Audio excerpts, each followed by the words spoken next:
Okay, this is the second video of the underbed battery installation, showing the pieces being put into place. I don't have the batteries in the boxes just because I only have one hand to do this, so it makes it easier to demonstrate. I've got one box already in place, so you just slide it forward. Second one lifts up in the space between the wheel and the bed. It's already there. I removed this rod that goes between the dually fender and the bed to do that. There is a second rod that was removed that installs further up, and that one I'm gonna have to modify in order to make it work. But the rod here will go right back in place, no problem. And then I'm still going to make some kind of a shield here that'll keep things from flying off the tires and into the batteries. So anyway, lift that second battery up into place in the hole. It slides down the tray. And then the top plate.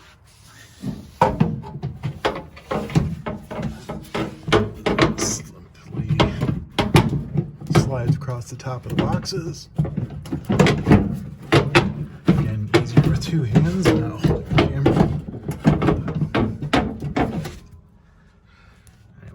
Get that fully installed, and then these basically long bolts that I made by taking some stainless threaded rod, welding nuts on the end.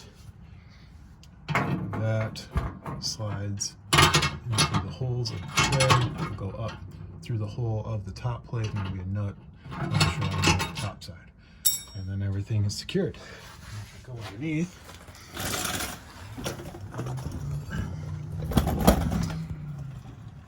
see, there's the box, and I have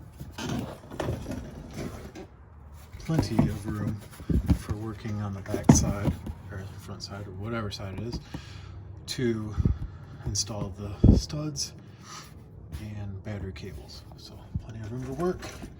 It's sealed from the elements and it should be secure. I can pull myself up on this battery tray. So strong. So it should work pretty sweet, I think.